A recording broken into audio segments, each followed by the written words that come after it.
সকলকে স্বাগতম আজকের ক্লাসে। আমরা গত ক্লাসে রামসে মডেলের যে হাউজহোল্ডের ইউটিলিটি ফাংশন, সেই ইউটিলিটি ফাংশন থেকে ইন্টেন্সিভ ফর্মে প্রকাশ করেছিলাম এবং আমাদের রেজাল্টটা ছিল এরকম: হাউজহোল্ডসের যে লাইফ টাইম ইউটিলিটি ফাংশন, সংক্ষেপে আমরা এইচএস দিয়ে দিচ্ছি, life time utility function.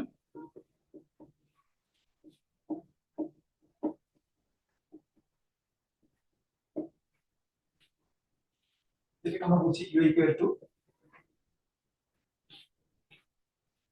Utility, যেটা কনসাম্পশনের উপর ডিপেন্ড করে, কনসাম্পশন আবার টাইমের উপর ডিপেন্ড করে, এবং কনসাম্পশনের যে প্রেজেন্ট ভ্যালু সেটাকে আমরা ডিসকাউন্টেড রো দিয়ে ডিসকাউন্ট করি কনসাম্পশনকে,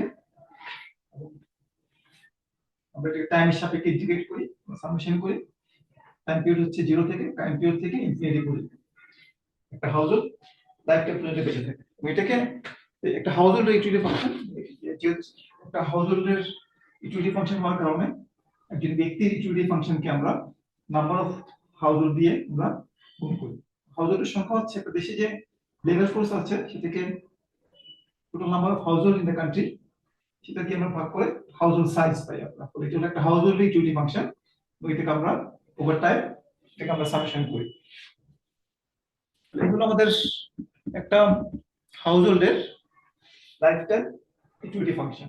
এবং এই ইউটিলিটি ফাংশনটাকে সলভ করার জন্য আমরা এখানে একটা ইউটিলিটি ফাংশনের এখানে আমরা একটা ফাংশনাল ফর্ম ব্যবহার করেছিলাম। এখানে আমরা যেটা বলেছিলাম যে constant relative risk aversion, constant relative risk aversion, এই ধরনের একটা utility function CRRA, risk aversion utility function ব্যবহার করেছি। ইউটিলিটি ফাংশনটা ছিল যে ই পাওয়ার মাইনাস রো টি, এটা ছিল আমাদের সি পাওয়ার বা C T power 1 minus theta by 1 minus theta. এটা হচ্ছে CRRA or constant relative risk aversion utility function. এটা ব্যক্তি আমাদের হাউজহোল্ডের জন্য পরিণত করার জন্য এটি লেবার সাইজকে, লেবার ফোর্সকে নাম্বার অফ হাউজহোল্ড দিয়ে আমরা ভাগ করি। আমাদের স্পেসিফিক ইউটিলিটি ফাংশন, এটার ইন্টিগ্রেশন সেটা 0 থেকে ইনফিনিটি পর্যন্ত হাউজহোল্ডের লাইফ টাইম ইউটিলিটি ফাংশন। আমরা গত ক্লাসে যে কাজটা করেছিলাম সেটা ছিল যে এই হাউজহোল্ডের লাইফ টাইম ইউটিলিটি ফাংশনটাকে আমরা এটাকে ইন্টেন্সিভ ফর্ম প্রকাশ করেছি।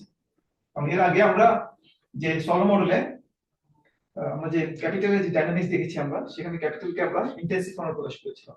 এখানেও আমরা এই যে কনসাম্পশনের যে ডাইনামিক্স, কনসাম্পশন থেকে সেভিংস পাওয়া যায়, ইনকাম থেকে কনসাম্পশন বিয়োগ করে কনসাম্পশন বা সেভিংস এর যে ডাইনামিক্স সেটা আমরা ইন্টেন্সিভ ফর্মে প্রকাশ করব।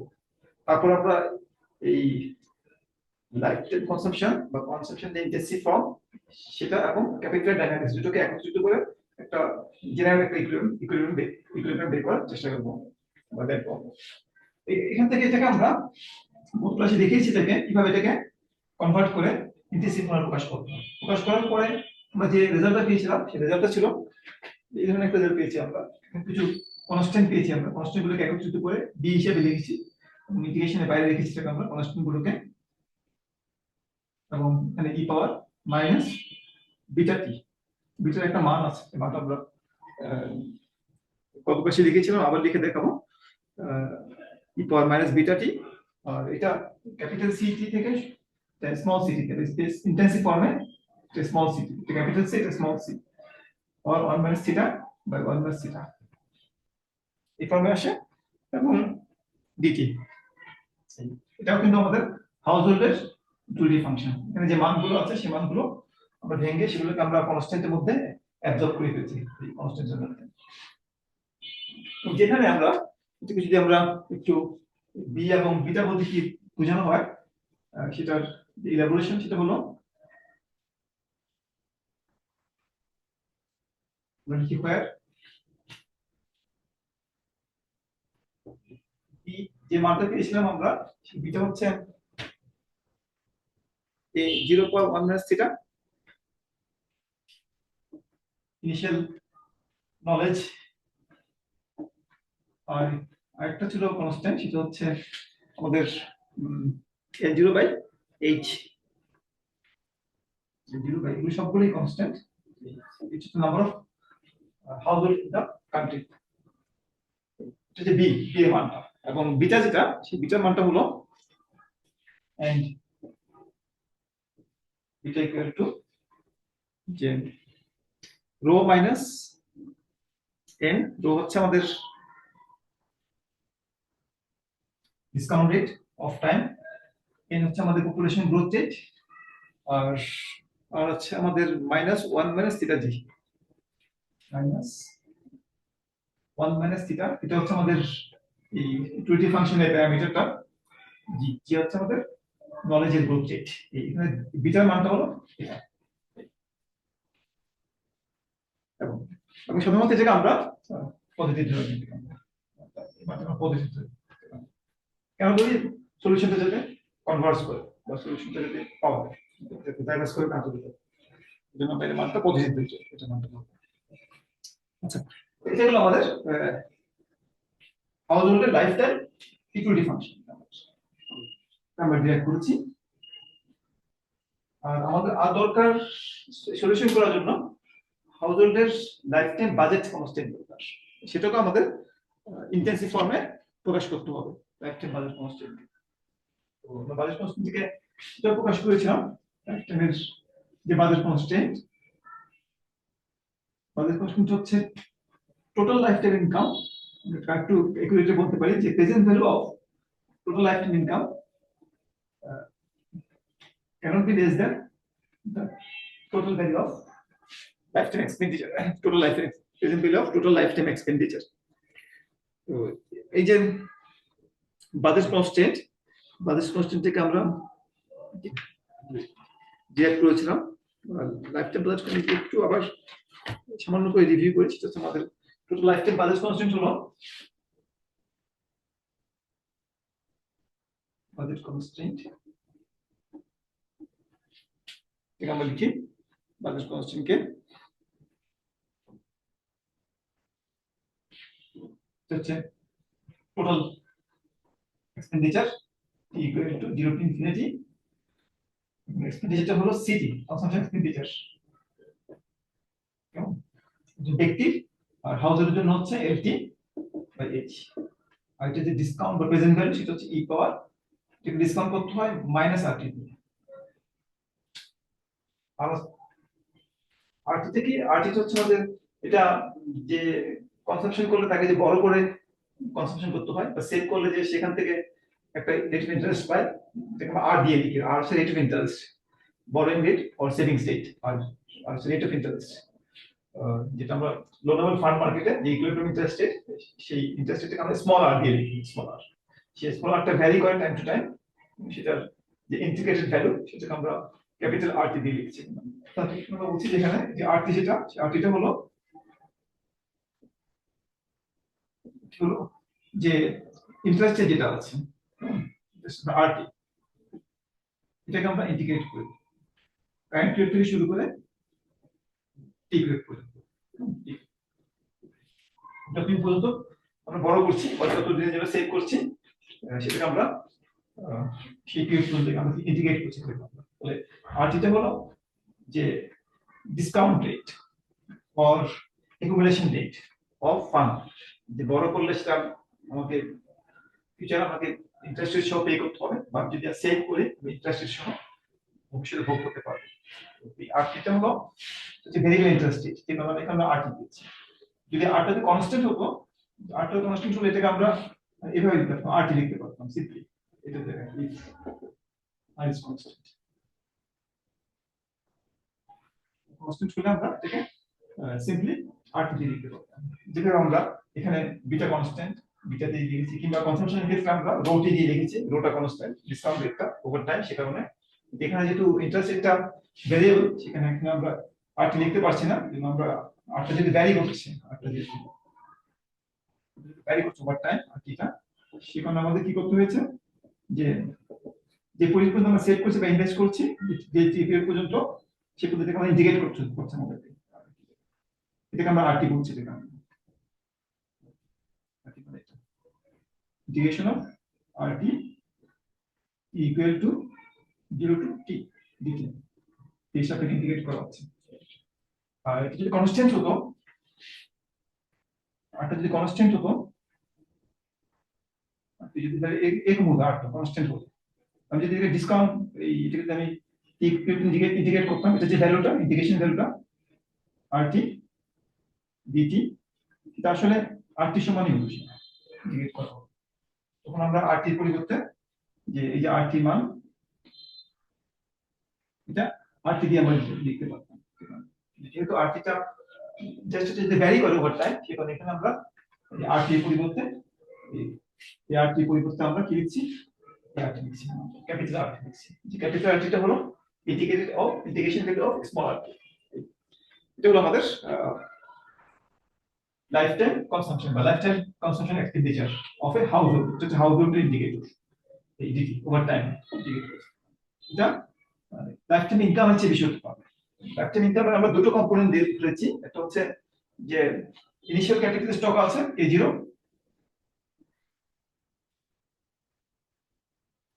ইনিশিয়াল ক্যাপিটাল স্টক, এবং এটা হচ্ছে একটা দেশের ক্যাপিটাল স্টক, দেশের কেমন দেশের ক্যাপিটাল স্টক।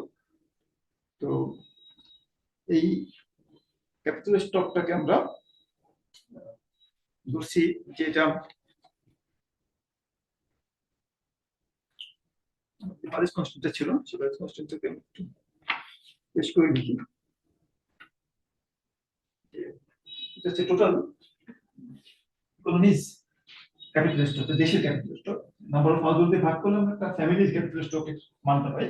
কিন্তু আমরা একটা ফ্যামিলি বা হাউসহোল্ডের বাজেট কনস্ট্যান্ট এখানে লিখছি, সেটা হলো একটা হাউসহোল্ডের যে total life time consumption expenditure, সেটা হাউসহোল্ডের যে টোটাল ইনকাম একটা পার্ট হলো হাউসহোল্ডের টোটাল ইনিশিয়াল ক্যাপিটাল স্টক যেটা আছে সেটা, প্লাস তার যে লাইফ টাইম ইনকাম, ওয়েজ থেকে বেশি কিছু আর্ন করে, সেটা হলো WT, যে ব্যক্তির ওয়েজ ইনকাম। আর হাউসহোল্ডের হলো LT/H, number of household members. এটাকে আমাদের প্রেজেন্ট গুলো যদি বের করি আমি পাওয়ার, ঠিক একইভাবে কনসাম্পশনকে যেভাবে ডিসকাউন্ট করেছি, এটাকেও আমাদের ডিসকাউন্ট করতে হবে। আর কি ভেরি ইন্টারেস্টেড, এটা হচ্ছে আমাদের budget constant in total form or unintensive form, normal ফর্মে যেটা আমাদের বাজেট কনস্ট্যান্ট সেটা। তো এটাকে আমরা একটু ম্যানিপুলেট করে, একটু ওয়ার্কআউট করে এটাকে আমরা ইন্টেনসিভ ফর্মে লিখেছিলাম। ঠিক কনসাম্পশন ফাংশনকে যেভাবে ইন্টেনসিভ ফর্মে লিখেছি, ঠিক একইভাবে এই বাজেট কনস্ট্যান্টটাকেও আমরা ইন্টেনসিভ ফর্মে লিখেছি। লেখার পরে যে ভ্যালুটা পেয়েছি আমরা ইন্টেনসিভ ফর্মে লেখার পরে, সেটা হচ্ছে আমাদের এরকম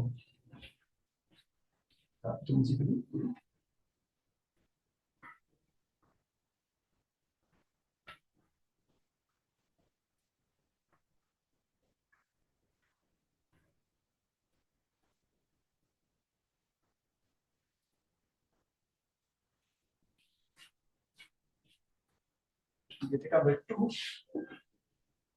ওয়ার্কআউট করে ইন্টেনসিভ ফর্মে আমরা লিখেছি।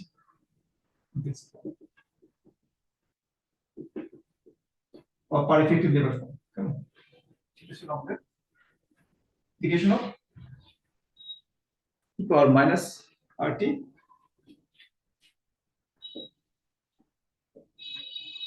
Equal to 0 to infinity. আর এখানে কনসাম্পশন যেটা আছে সেটা হলো effective labour, per effective labour consumption, সেটা হলো স্মল সিটি আর power n+J population growth rate plus knowledge growth rate into T। আমাদের একটা কম্পোনেন্ট n+J সেটা T নাই n+J।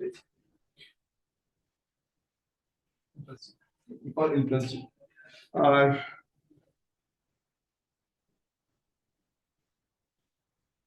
আমাদের লাইফ টাইম, আমাদের এটার জন্য ইন্টিগ্রেশনের জন্য DT, এটা ইফেক্টিভ ফর্মে বা পার ক্যাপিটা ফর্মে আমাদের যে life time expenditure present value, সেটার মান হচ্ছে বাম দিকের অংশটা, আর ডান দিকের অংশটা হচ্ছে আমাদের যে লাইফ টাইম ইনকামের প্রেজেন্ট ভ্যালু, এবং এটা ইন্টেনসিভ ফর্ম। সেটাকে আমরা এইভাবে লিখেছিলাম ই পাওয়ার মাইনাস আর টি।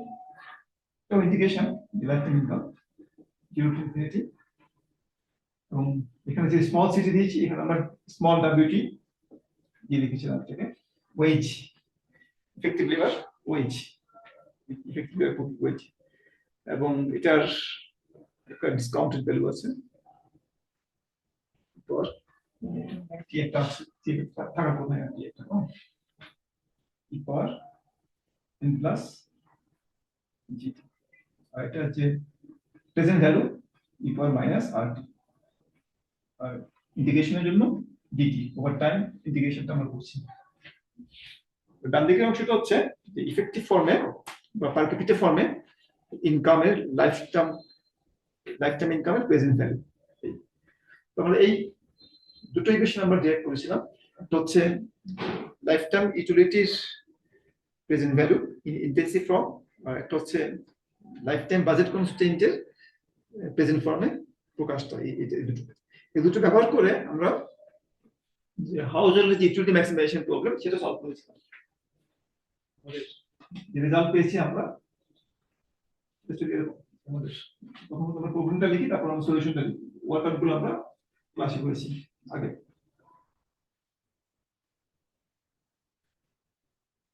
হাউস হোল্ডের যে সলিউশন সেটা বের করার জন্য আমরা ম্যাক্সিমাইজ করেছি, ম্যাক্সিমাইজ লাইফ টাইম ইউটিলিটি, আমরা ইউ দিয়ে লিখেছি ইউটিলিটি, এবং সেটা হলো ইন্টেন্সিভ ফর্মে লাইফ টাইম ইউটিলিটি লিখছি আমরা বি, ইন্টেন্সিভ ফর্মুলা প্রকাশ হয় B E power minus beta T, আর এটা ছিল আমাদের consumption small C T power 1 minus theta, যে সিআর আর এ ফর্ম সেটাকে আমরা ইন্টেন্সিভ ফর্মে প্রকাশ করেছি ইনটু ডিটি। এটা আমাদের ইকুইটি ফাংশন রাইট, এটা আমাদের চয়েস ভেরিয়েবল হচ্ছে সিটি, আমরা কনসাম্পশন পার্টটা বের করব সাবজেক্ট টু যে বাজেট কনস্ট্যান্ট, যেটা আমরা একটু আগে লিখে মুছে ফেলেছি, সেটা হলো স্মল কনসাম্পশনটা হচ্ছে কত মিনিট তোমাদের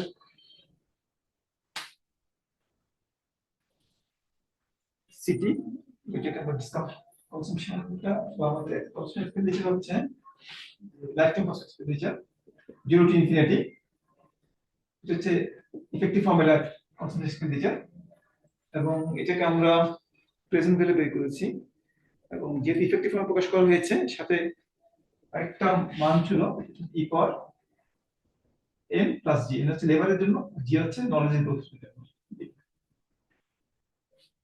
এন প্লাস জিটি, আর আমাদের এটা ডিটি ইন্টিগ্রেশনের জন্য, আর এটা প্রেজেন্ট ভ্যালুর জন্য আমরা ই পাওয়ার মাইনাস আরটি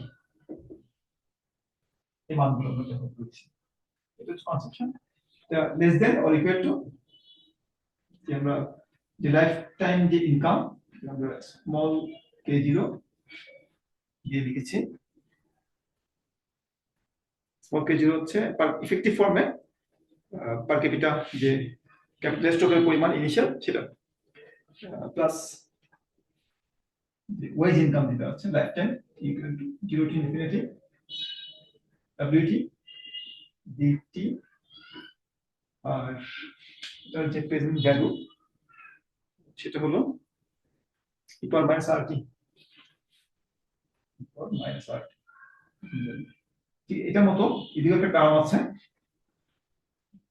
ইন্টিগ্রেশন ফর্মে প্রকাশ করার সময় আমরা এই ধরনের একটা টার্ম সেখানে পেয়েছিলাম ই পাওয়ার এন প্লাস জি, এন হচ্ছে লেবারের জন্য গ্রোথের জন্য, আর জি হচ্ছে নলেজের গ্রোথের জন্য ইনটু ডিটি। এটা হলো আমাদের বাজেট কনস্ট্যান্ট। দুটোকে একত্রিত করে আমরা ল্যাগ্রেঞ্জ ফাংশনকে ম্যাক্সিমাইজ করেছি, or maximise the Lagrange function, maximise L Lagrange function, এই দুটোকে একসাথে নিয়ে আসা হয়। Objective function B equal minus BT CT small ct power 1 minus theta by 1 minus theta into dt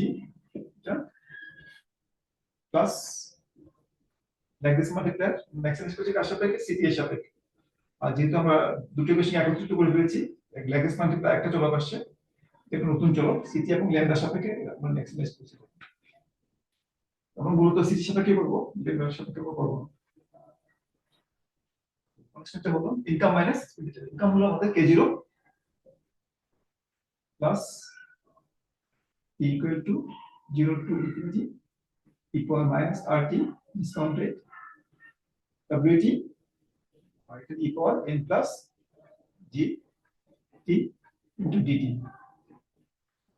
income minus expenditure তো কত expenditure হচ্ছে এটা বাম পাশে সাবজেক্ট টু বা কনস্ট্যান্ট তো হচ্ছে t equal to 0 to infinity হচ্ছে discount rate e power minus rt ct small ct আর এটার সাথে আমরা e power n plus gt আমরা যুক্ত করেছি এর ইন্টারসিটি ফর্মে প্রকাশ করার সময় এটা অটোমেটিক চলে আসছে আমাদের ইনটু dt এগুলো আমাদের ল্যাগ্রেঞ্জ ফাংশন তো এটাকে আমরা ম্যাক্সিমাইজ করেছি এবং ম্যাক্সিমাইজ করে যে সলিউশনটা পেয়েছি আমরা ম্যাক্সিমাইজ করার জন্য আমরা কি করেছি যে ইকুয়েশন থেকে ডিফারেন্সিয়েট করেছি with respect to city city সাপেক্ষে ডিফারেন্সিয়েট করেছি এটাকে আমরা at each point in time প্রতিটা মুহূর্তের জন্য আমরা প্রতিটা t এর জন্য আমরা ম্যাক্সিমাইজ করেছি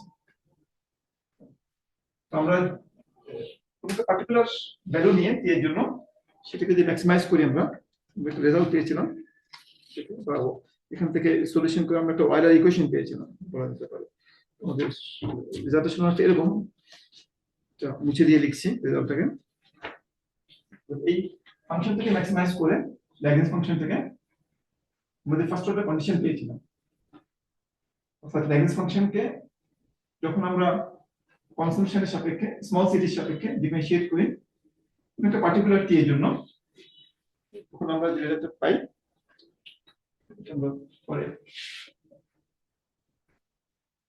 পার্টিকুলার টি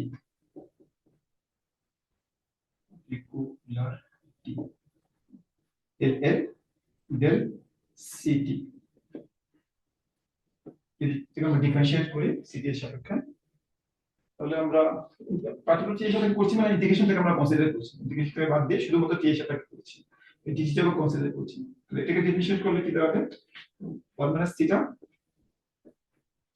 into 1 minus theta বা 1 minus theta into 1 minus theta into c power or ct power small ct power 1 minus theta minus 1 integration rule n c power or x power n K differentiate করলে n x power n minus 1 সেই রুলটা আমরা এখানে প্রয়োগ করেছি প্রয়োগ করলে এটা differentiate করেছি আর আর নিচের অংশে আমরা যখন c এর সাথে ডিফারেন্সিয়েট করব তো এখানে লেমডা দিয়ে প্রতিটা টার্ম গুণ হবে এখানে c না এটা 0 হয়ে যাবে এখানে c না এটা 0 হয়ে যাবে এখানে ct আছে তো এটা আমরা থাকবে লেমডা into ct এটাকে ডিফারেন্সিয়েট করলে আমি এগুলোকে কনস্ট্যান্ট হিসেবে ধরি এটা ডিফারেন্সিয়েশন 1 হবে শুধুমাত্র কনস্ট্যান্ট গুলো থাকবে কনস্ট্যান্ট গুলো কি ল্যামডা ইনটু e পাওয়ার মাইনাস rt আর হচ্ছে 1 হয়ে যাবে e পাওয়ার n প্লাস gt এই পরের অংশটি পাবো আমরা এখানে মাইনাস ল্যামডা e পাওয়ার মাইনাস rt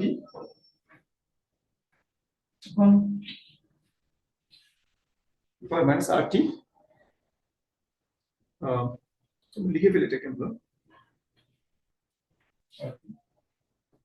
এটা 1 হয়ে যাবে আর এখানে থাকছে e পাওয়ার n প্লাস gt এটা আমাদের ডিফারেন্সিয়াল মানটা শূন্যের সমান হতে হবে ফার্স্ট অর্ডার কন্ডিশনস অনুযায়ী তো এটাকে যদি আমরা একটু রিশাফল করে লিখি বাম দিকে থাকছে আমার ct পাওয়ার এটা সিম্পলিফাই করলে হবে মাইনাস থিটা এটাকে ডান দিকে নিয়ে গেলে equal to lambda e power minus rt into e power n plus gt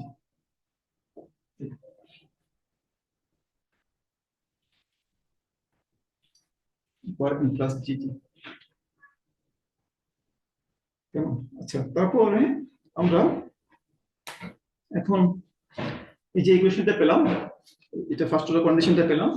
এই ফার্স্ট অর্ডার কন্ডিশনটা সবসময় পালিত হয়, এবং অপটিমাল কনসেশন পাথ, কনসেশন যদি অপটিমাইজ করা হয়, অপটিমাল কনসেশন পাথ অনুযায়ী এই ইকুয়েশনটা সবসময় পালিত হয়। ফলে ইকুয়েশন থেকে আমরা ডিফারেন্সিয়েট করতে পারি। ইকুয়েশন থেকে আমরা, তো এই ইকুয়েশন যদি আমরা ডিফারেন্সিয়েট করি, ইকুয়েশন থেকে উভয় পাশে যদি ডিফারেন্সিয়েট করা হয়, তাহলে আমরা পাবো ডিফারেন্সিয়েট করলে যে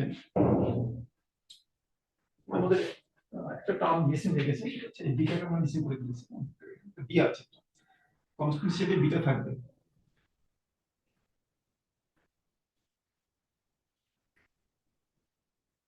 বিটা আমাদের ডিফারেন্সিয়েশন করার সময় বিটা মিসিং হয়ে গেছে। এখন শুধু বি না, ই পাওয়ার মাইনাস বিটা সেটাও মিসিং হয়ে গেছে। কেমন?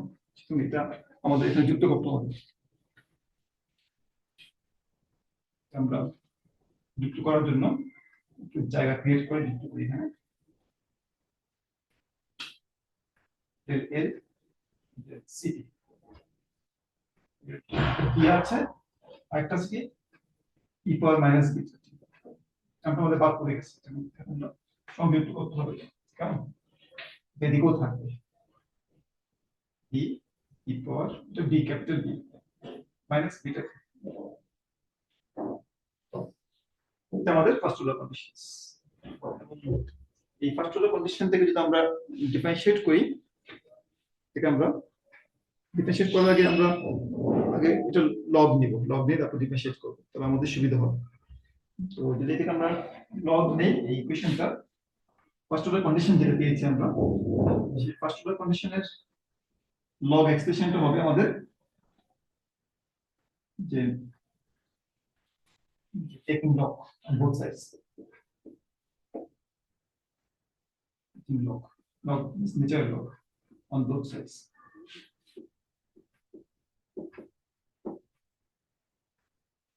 এটা হবে log b প্লাস এটাকে পর বিটা টি ডিফারেন্সিয়েট করলে হবে মাইনাস বিটা টি হবে। এক্সপোনেনশিয়াল ই পাওয়ার সামথিং কে লগ করলে শুধুমাত্র এক্সপোনেন্টটা থাকবে বিটা প্লাস এটাকে লগ করলে মাইনাস থিটা লগ সিটি হয়ে যাবে। এটা আমরা লগ করলে পাওয়ারটা আগে চলে আসবে লগ সিটা। ডান দিকে যদি লগ নেই আমরা, লগ ল্যামডা, এটাকে লগ করলে হবে মাইনাস আর টি, আর এটাকে লগ করলে হবে আমাদের plus N plus GT. Log করলে প্রতিটি প্লাস প্লাস হয়ে যাবে, পাওয়ার গুলো আগে চলে আসবে, পাওয়ার মাইনাস থাকলে আগে মাইনাস হয়ে যাবে। আমরা লগ নিয়ে থেকে এক্সপ্রেশন করলাম, করার পরে এটা একটু অন্যভাবে লেখা যায় লগ ল্যামডা মাইনাস, এটা আমরা অলরেডি দেখেছি, এটা হচ্ছে integration of RT equal to 0 to T B, এটা আমরা অলরেডি দেখেছি, প্লাস n প্লাস জিটি। শুধু এই টার্মটাকে আমরা ভেঙে লিখলাম, এখানে ভেঙে লিখলাম। এখন আমরা এটাকে ডিফারেন্সিয়েট করব রেসপেক্ট টু টাইম। যদি ডিফারেন্সিয়েট করা হয় উভয় পাশে, আমরা ডিফারেন্সিয়েট করি, ডিফারেন্সিয়েটিং রেসপেক্ট টু টাইম।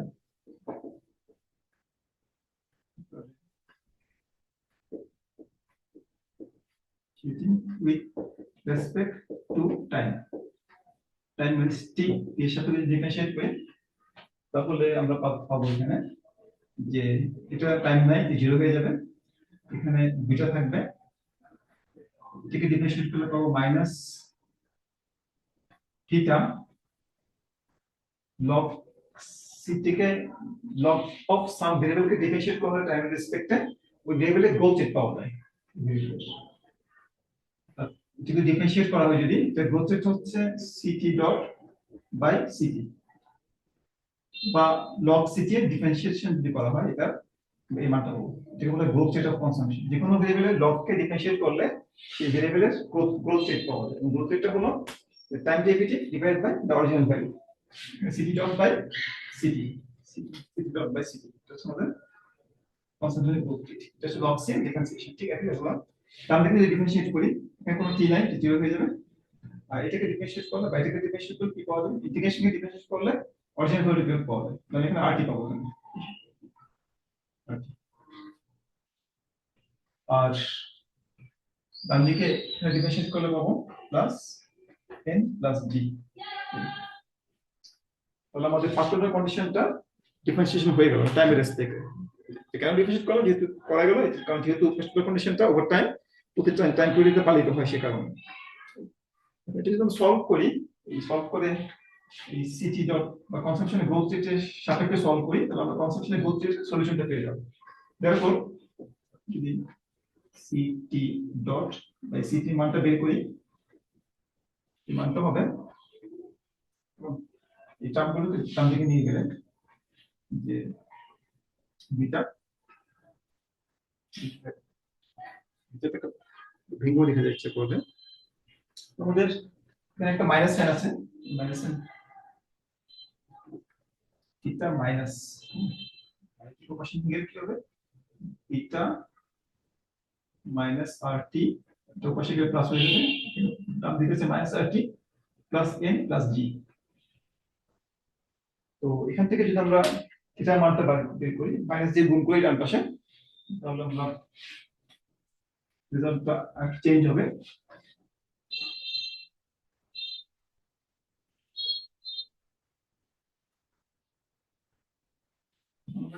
এখান থেকে যে therefore কনসাম্পশনের যে growth rate C T dot by city, C T সিটিটা না C T, city dot by city, এটা হবে, এটা তো পাশে চলে গেলে নিচে চলে আসবে, আর মাইনাস দিয়ে গুণ করলে মাইনাস গুলো প্লাস হয়ে যাবে, প্লাস গুলো মাইনাস হয়ে যাবে, তাহলে এটা প্লাস হয়ে যাবে আরটি, একটু সাইড হিসাব করে লিখছি, আরটিটা আগে লিখলাম, তারপরে বিটাটা মাইনাস বিটা হয়ে যাবে, এটা মাইনাস এ মাইনাস জি হয়ে যাবে, মাইনাস এ মাইনাস জি, যেহেতু আমি মাইনাস দিয়ে গুণ করেছি ঠিক আছে। ডান দিকে আমি বই দিকে আমি মাইনাস ওয়ান বাই থিটা দিয়ে আমি গুণ করেছি বা থিটা দিয়ে ভাগ করেছি ডান দিকে। এটা হলো আমাদের রেজাল্ট। বিটার মানটা যদি আমরা বসিয়ে দিই, এটা একটু সিম্পলিফাই হবে। আমরা জানি যে বিটা ইকুয়াল টু, সিন্স এটা আমরা লিখতে পারি বিটা আর টি, বিটার মান আমরা একটু লিখেছিলাম, বিটা ইকুয়াল টু কত? বিটা ইকুয়াল টু ছিল আমাদের যে rho minus N minus one minus theta times G, rho minus N minus rho, যেহেতু মাইনাসের পরে এখানে আছে প্লাস হয়ে যাবে, রো মাইনাস এন তো রো প্লাস এন হয়ে যাবে। তারপরটা ছিল আমাদের rho minus N minus one minus theta times G, minus to plus হয়ে যাবে, এটা হয়ে যাবে জি মাইনাস থিটা জি হয়ে যাবে, plus G minus theta G. Just beta মানটা এখানে বসিয়ে দিলাম, since beta equal to rho minus N minus minus one one minus theta G, one minus theta G, এটা হচ্ছে আমাদের বিটার মানটা।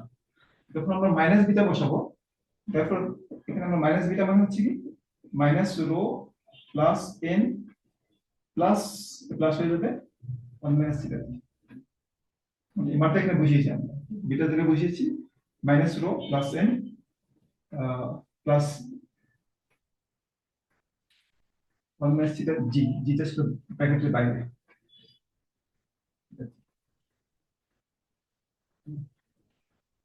ওয়ান মাইনাস থিটা জি, বা গুণ করে দিলে এটা কি হবে জি মাইনাস থিটা জি, গুণ করে দিই। তাহলে যদি আমি এই টার্মটা এখানে মাইনাস করে নেগেটিভ করে দিই, minus rho plus N plus G minus theta G এই মানটা এখানে আনবো।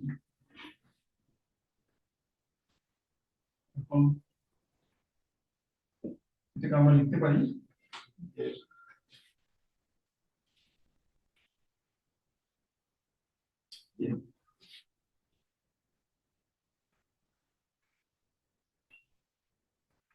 এটা হচ্ছে বিটা, কেমন? আর এই দুটো টার্ম আমাদের হয়ে গেছে, তাহলে বিটাটাকে লিখলাম মাইনাস, এটা হচ্ছে বিটা, বা এটা হচ্ছে আমাদের মাইনাস বিটা, আর দুটো টার্ম আছে এন মাইনাস জি, দুটো টার্ম, এই দুটো টার্ম আমাদের আছে এখানে।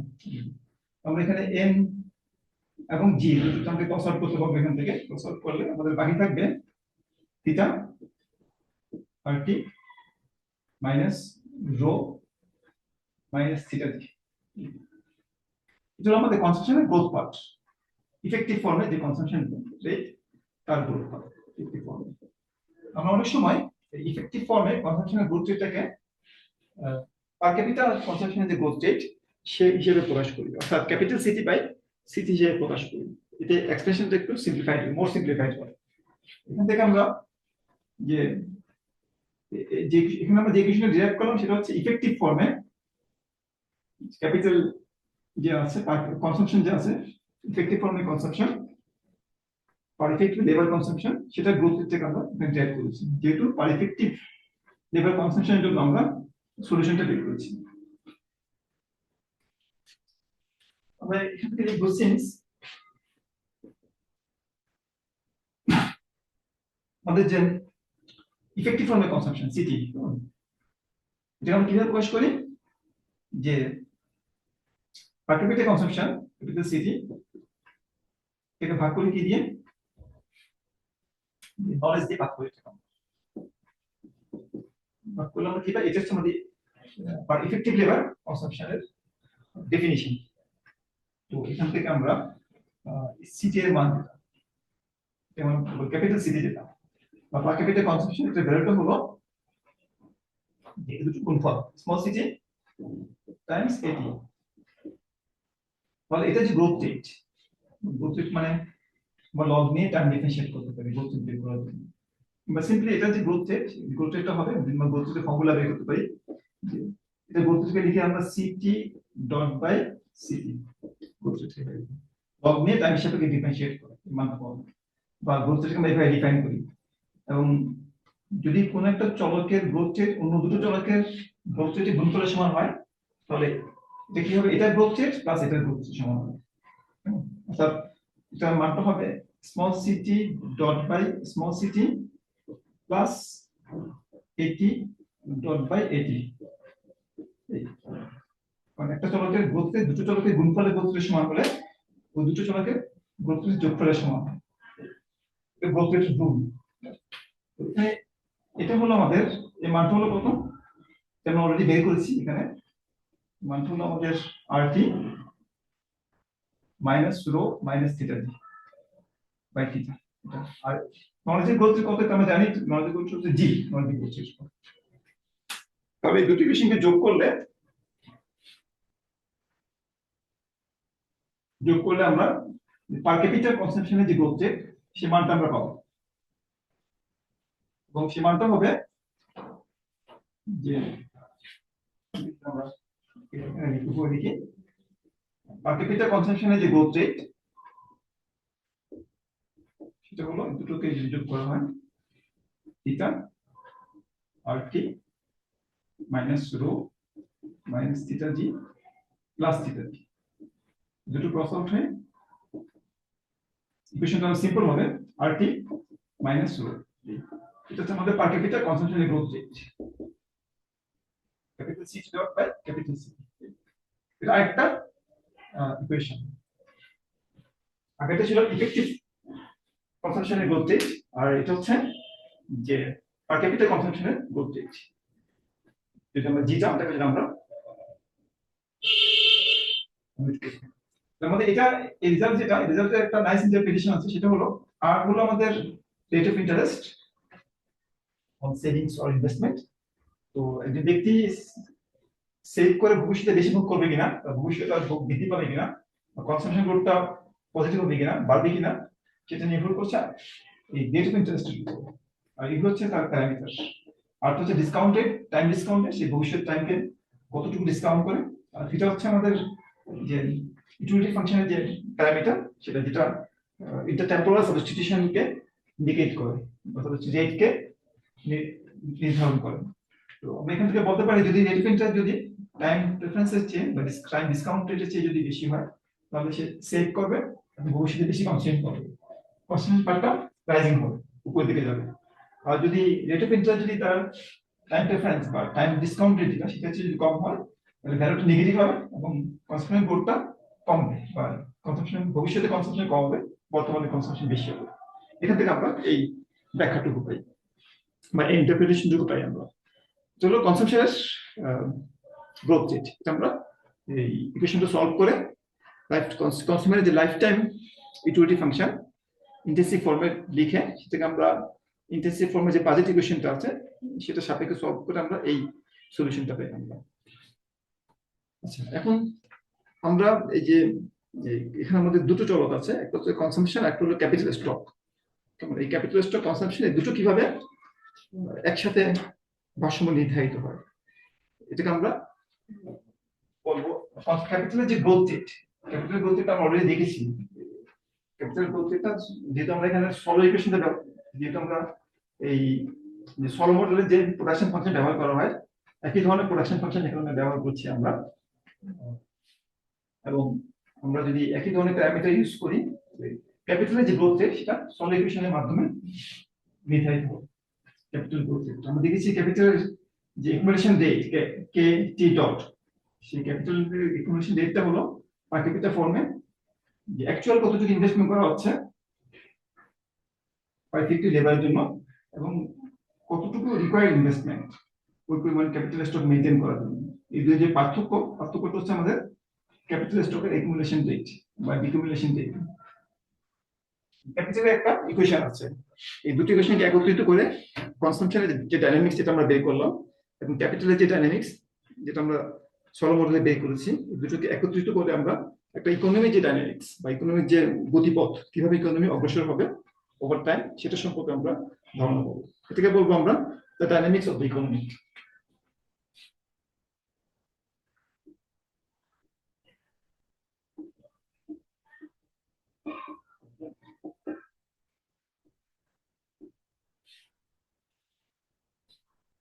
আমরা প্রথমত কনসাম্পশন ডাইনামিক্সটা দেখি, তারপর আমরা ক্যাপিটাল ডাইনামিক্সটা দেখব, তারপর আমরা দুটোকে একত্রিত করব।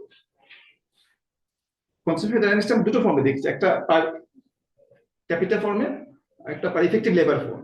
আমরা যেহেতু ইফেক্টিভ লেবার ফর্মে ক্যাপিটালটা বের করেছি, এখানে আমরা পার ইফেক্টিভ লেবার কনসাম্পশন ফর্মের যে সলিউশন সেটা আমরা ব্যবহার করব। সেটা হলো আমাদের small CT dot by small CT consumption growth rate কত, থিটা RT minus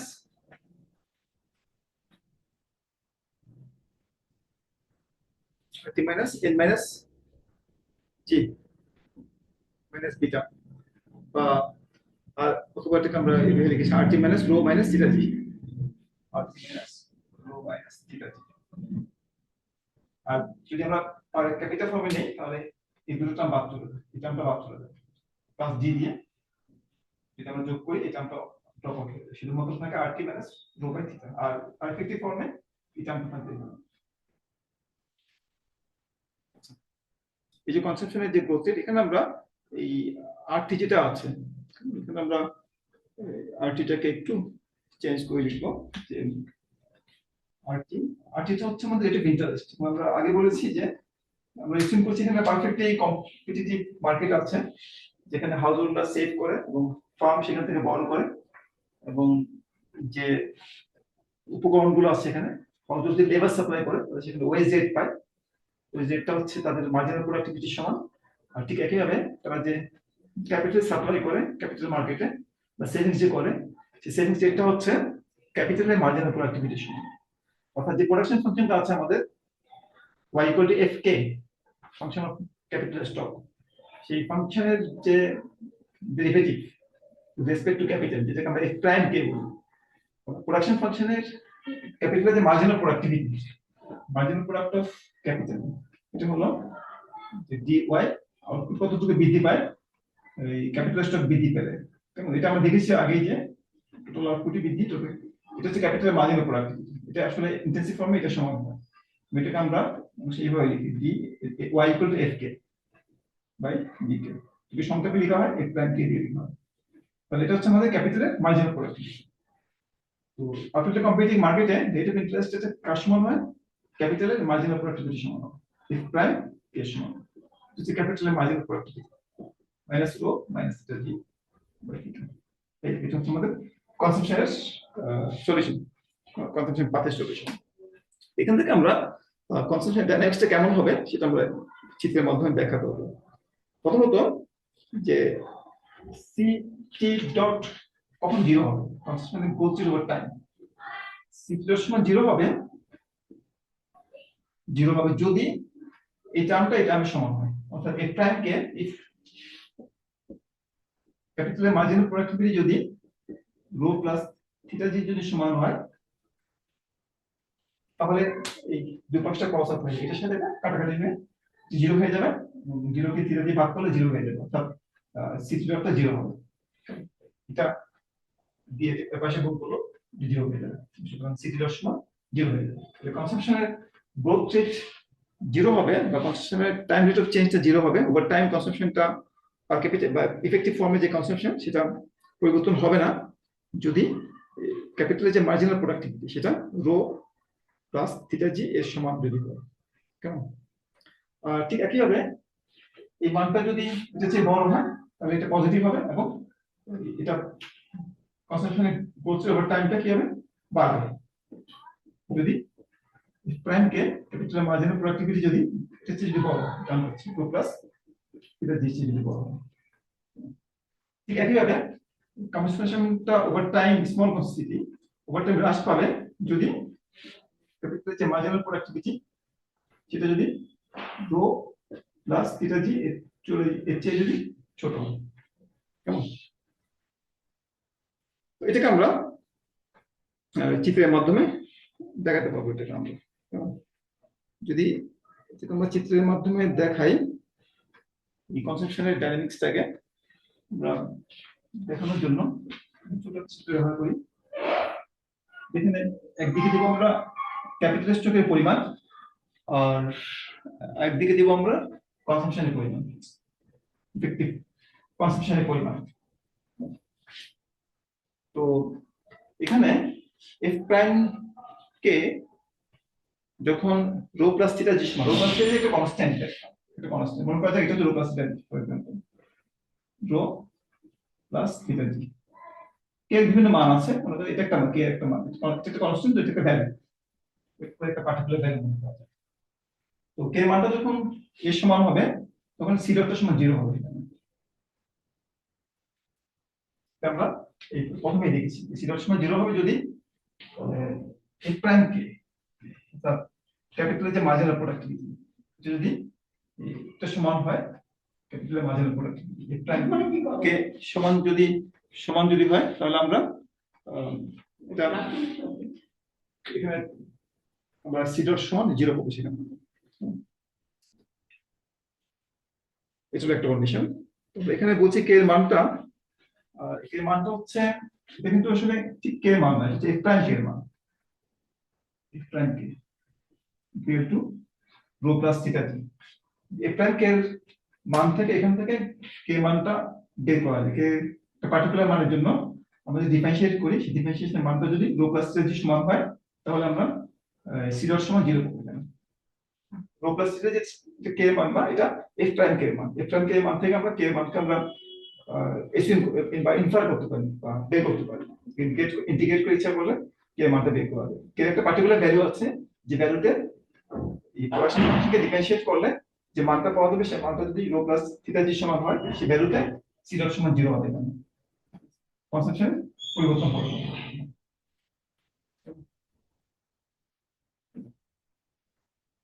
এখানে এটা পাবো সি ডট সমান 0 থাকবে।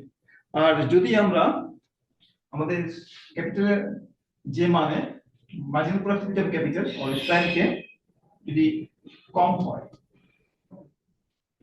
মার্জিনাল প্রোডাক্টিভিটি যদি এদিকে হয়, তাহলে আমাদের এই কি হবে, সি ডটটা বাড়বে, সি ডটটা কেমন, সি ডটটা বাড়বে এই পাশে, ঠিক আমাদের সি ডটটা গ্রেটার দেন 0।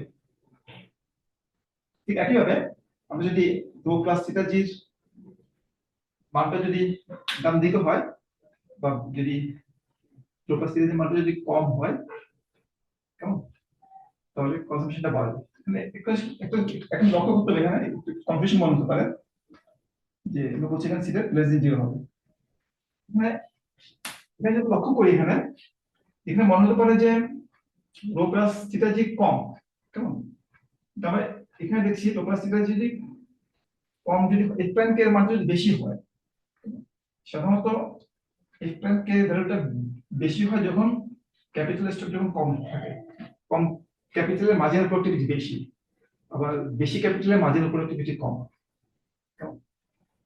এই জন্য আমরা যদি হায়ার লেভেল অফ ক্যাপিটাল নেই, সেখানে ক্যাপিটালের মার্জিনাল প্রোডাক্টিভিটি কম হবে, এর থেকে কম হবে, পার্টিকুলার ভ্যালু থেকে কম হবে, যেগুলো আমরা এখানে ধরেছি।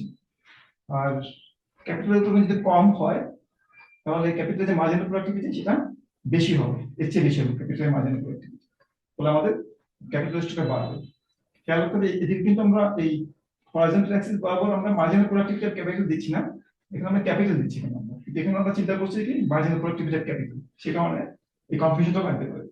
এখানে আমাদের ক্যাপিটালের পরিমাণ, আর এখানে আমরা দেখছি কি মার্জিনাল প্রোডাক্টিভিটি অফ ক্যাপিটাল, ক্যাপিটালের পরিমাণ যখন বেশি হবে তখন মার্জিনাল প্রোডাক্টিভিটি অফ ক্যাপিটাল কম হবে, আর ক্যাপিটাল যখন কম হবে মার্জিনাল প্রোডাক্টিভিটি অফ ক্যাপিটাল বেশি হবে।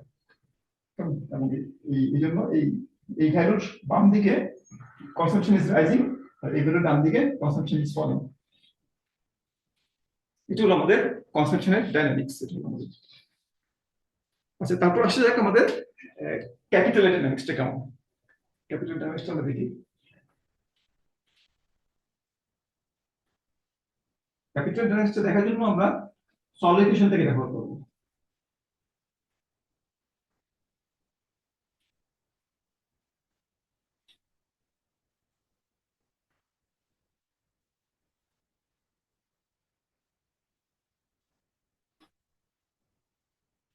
সলিড ইকুয়েশনটা হলো dynamics of capital, dynamics of small K.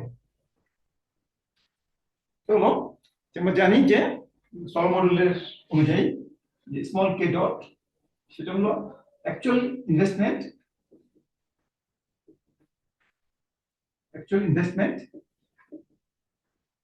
Minus required investment, আমরা সংক্ষেপে এভাবে চিন্তা করতে পারি। রিকোয়ার্ড ইনভেস্টমেন্ট, অ্যাকচুয়াল ইনভেস্টমেন্ট কি, এটা হলো আমাদের যে আমাদের যে প্রোডাকশন, টোটাল প্রোডাকশন এফকে, কেমন, টোটাল প্রোডাকশন থেকে যদি আমরা কনসাম্পশন থেকে বাদ দিই, দুভাবে চিন্তা করা যায়, এটা সেভিংস দিয়ে গুণ করে বের করা যায়, কিংবা এখান থেকে কনসাম্পশনটাকে 554 মধ্যে কনসাম্পশন বিয়োগ করে বের করা যায়, দুভাবে বের করা যায়। অর্থাৎ এস টাইমস এফ কে দিয়ে লিখা যায়, যেটা আমরা আগে লিখেছি। এখন আমরা এস টাইমস এফ কে দিয়ে না লিখে এফ কে মাইনাস সি দিয়ে লিখছি, টোটাল প্রোডাকশন থেকে কনসাম্পশন থেকে বিয়োগ করে। টোটাল প্রোডাকশন মানে পার ইফেক্টিভ ফর্মে প্রোডাকশন, টোটাল প্রোডাকশন, সেখান থেকে পার ইফেক্টিভ ফর্মে কনসাম্পশন বিয়োগ করে আমরা সেভিংস বের করতে পারি। এটা হচ্ছে আমাদের রিকোয়ার্ড অ্যাকচুয়াল ইনভেস্টমেন্টের পরিমাণ, অ্যাকচুয়াল ইনভেস্টমেন্ট। আর আমাদের যে ইনভেস্টমেন্ট, আর আমাদের যে রিকোয়ার্ড ইনভেস্টমেন্ট সেটা হলো যে n plus g plus delta স্কে। n প্লাস জি, আমরা এখানে ডেল্টা আনবো না, ডেল্টাকে আমি জিরো ধরবো সিম্পল রাখার জন্য, ঠিক স্কে। অর্থাৎ আমার যদি কোনো প্রকার ডেপ্রিসিয়েশন নাই, ডেপ্রিসিয়েশন ইজ জিরো, ডেল্টাকে আমরা বাদ দিচ্ছি এখান থেকে। এটা আমাদের রিকোয়ার্ড ক্যাপিটাল স্টক।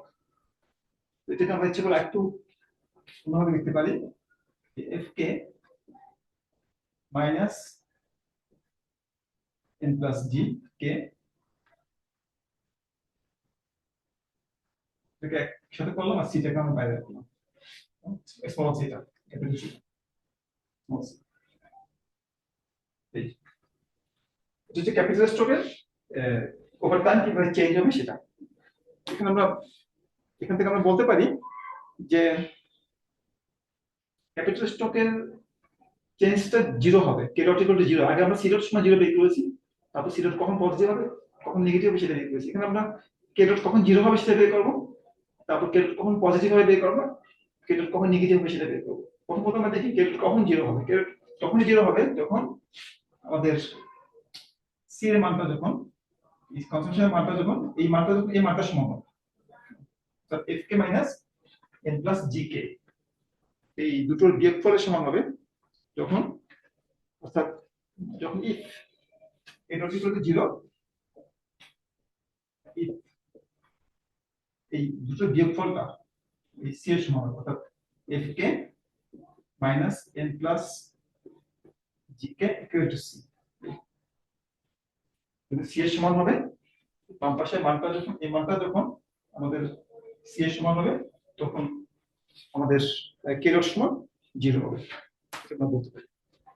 আর যখন এই বাম পাশের মানটা সি হচ্ছে বেশি হবে, এই মানটা কেমন খেয়াল রাখতে হবে, এটা হচ্ছে আমাদের required capital stock, required investment, আর এটা হচ্ছে আমাদের টোটাল প্রোডাকশন ইফেক্টিভ ফর্ম, এটা কনজাম্পশন। এটা পার্থক্য যখন চিত্রের মাধ্যমে চিন্তা করি আমরা, এভাবে চিন্তা করতে পারি। এফ কে হচ্ছে আমাদের এটা প্রোডাকশন, কেমন ঠিক আমরা এফ কে লিখছি বা ওয়াই লিখছি, ঠিক আমরা ক্যাপিটাল স্টক লিখছি। এটা হচ্ছে আমাদের রিকোয়ার্ড ইনভেস্টমেন্ট এন প্লাস জি, ডেলটা আমরা যে ধরছি, যেটা আমরা দিচ্ছি এখানে রিকোয়ার্ড ইনভেস্টমেন্ট। যদি আমরা এই যে এই দুটো পার্থক্য যদি জিরো হয়, কেমন এফ কে মাইনাস এন প্লাস জি কে এখানে এই বিন্দুতে, এখানে কনসাম্পশন জিরো এখানে।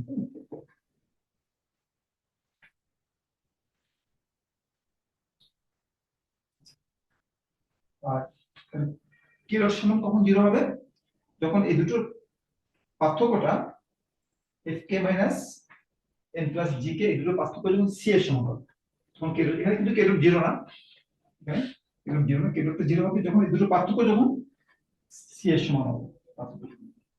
পার্থক্যটা আমি কিভাবে দেখি, এই পার্থক্য হচ্ছে এটা, এই পার্থক্য যখন সি এর সমান হবে, কনসাম্পশন যখন সমান হবে, তখন আমরা বলবো যে কে ডটটা জিরো হবে।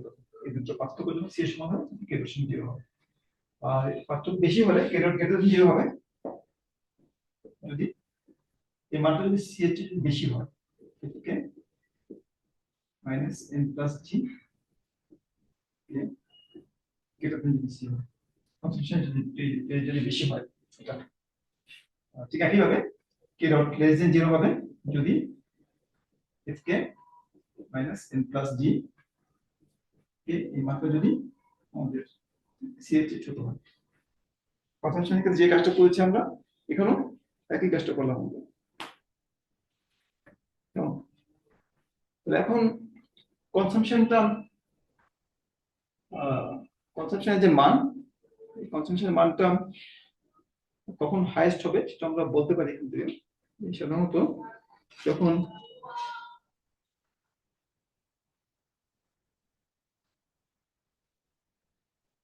আমরা জানি যে যখন আমরা ফর্ম মডেল করছিলাম সেখানে আমরা গোল্ডেন রুল অফ ক্যাপিটাল একুমুলেশনের কথা বলেছিলাম। কনসাম্পশনের একটা লেভেল আছে যেখানে হাইয়েস্ট লেভেল অফ কনসাম্পশন আমরা পেয়ে থাকি।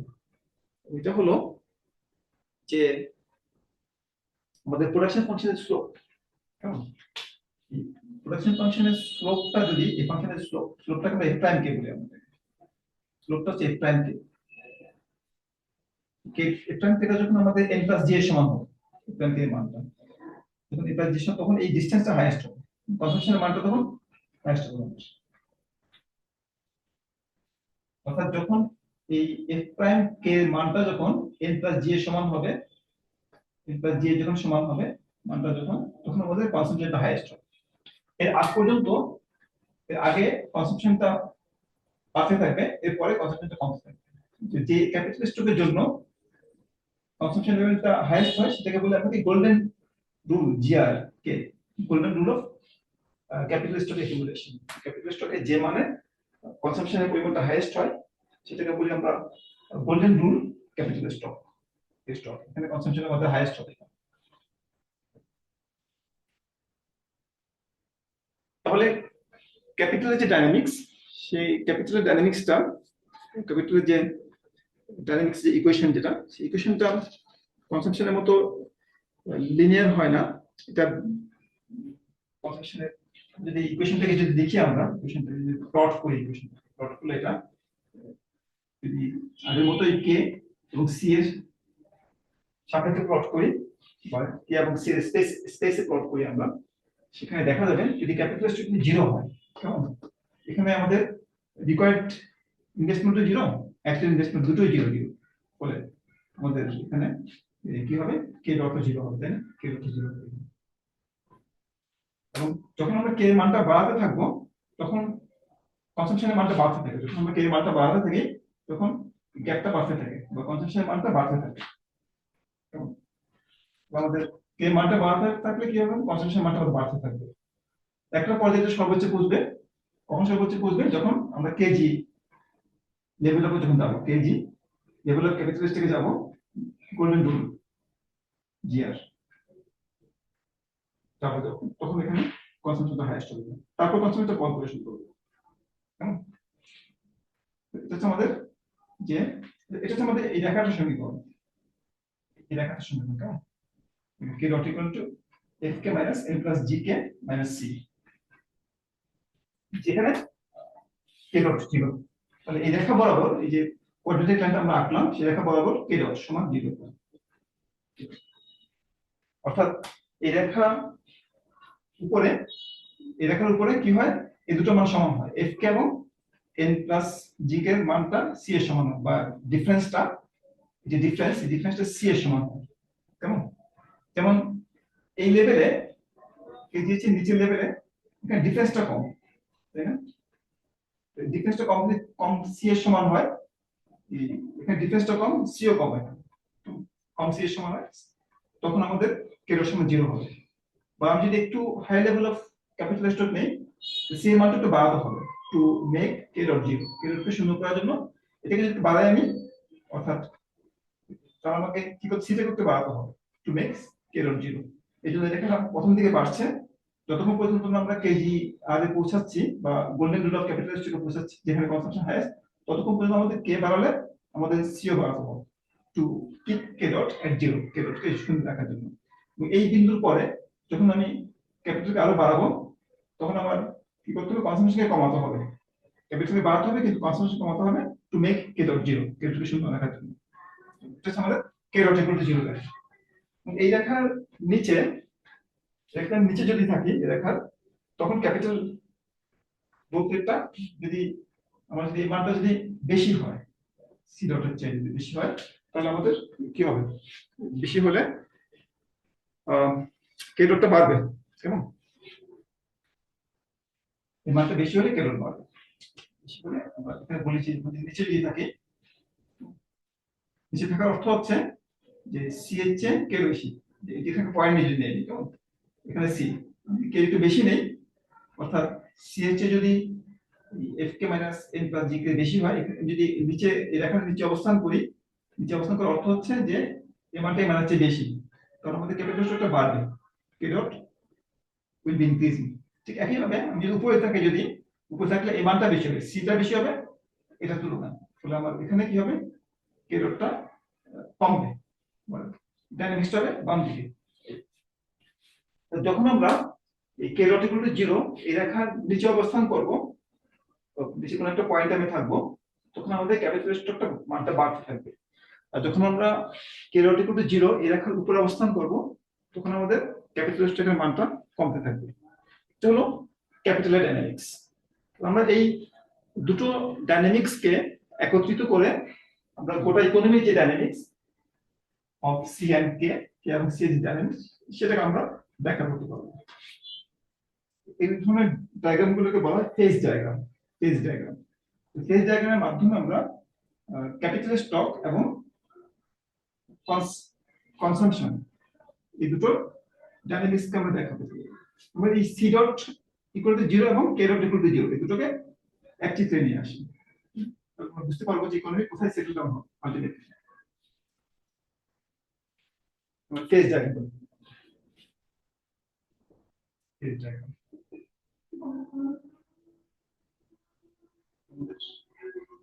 দুটোকে একসাথে নিয়ে আসি। এদিকে আমরা সি দিচ্ছি, এদিকে কে দিচ্ছি। আমরা বলেছি যে এই রেখা বরাবর কি সি ডট ইকুয়াল টু 0, একটু আমরা দেখেছি।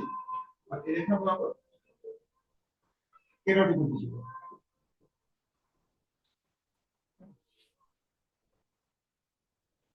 এই দুটো রেখা যেখানে ইন্টারসেক্ট করে সেখানে দুটোই 0, কে ডট 0, এদিকে পয়েন্ট কি বলবো, C dot equal to 0 and K dot equal to 0, দুটোই 0। এটা বলা হয় ইকুইলিব্রিয়াম পয়েন্ট। আমরা ডাইনামিক্স এর ভাষায় বলে থাকি যে এগুলো হচ্ছে, এগুলো বলা হয় স্যাডল পয়েন্ট বা স্টেডি স্টেট। স্যাডল পয়েন্ট বা স্টেডি স্টেট।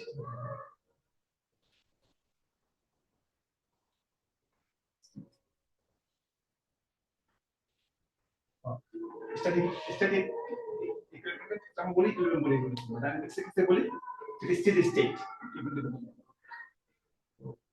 আমরা এই ইকুইলিব্রিয়াম পয়েন্টের বাইরে কোথাও যদি যাত্রা শুরু করি, মনে করি যে আমাদের ইনিশিয়াল ক্যাপাসিটি হচ্ছে k0,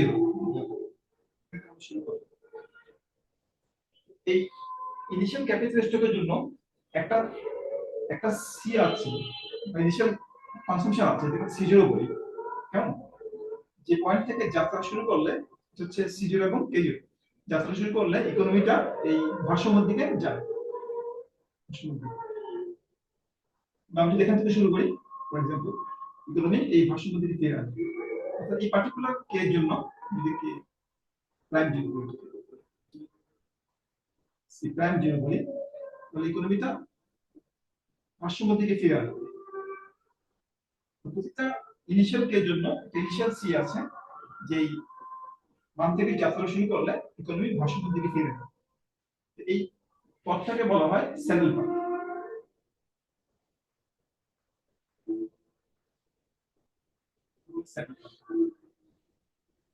আর যদি আমরা এই ক্যাপিটালিস্টের জন্য অন্য কোনো সি নেই বা এই সেটের অন্য কোনো ক্যাপিটালিস্ট নেই, তাহলে ফর এক্সাম্পল আমরা যদি এখান থেকে শুরু করি ফর এক্সাম্পল, তাহলে ইকোনমি দেখা যাবে যে ভারসাম্য থেকে না যেয়ে ভারসাম্য থেকে দূরে কোথাও চলে যাচ্ছে। কিন্তু এখান থেকে শুরু করি আমি, এখান থেকে শুরু না করে তুমি অন্য দিকে চলে যাচ্ছে।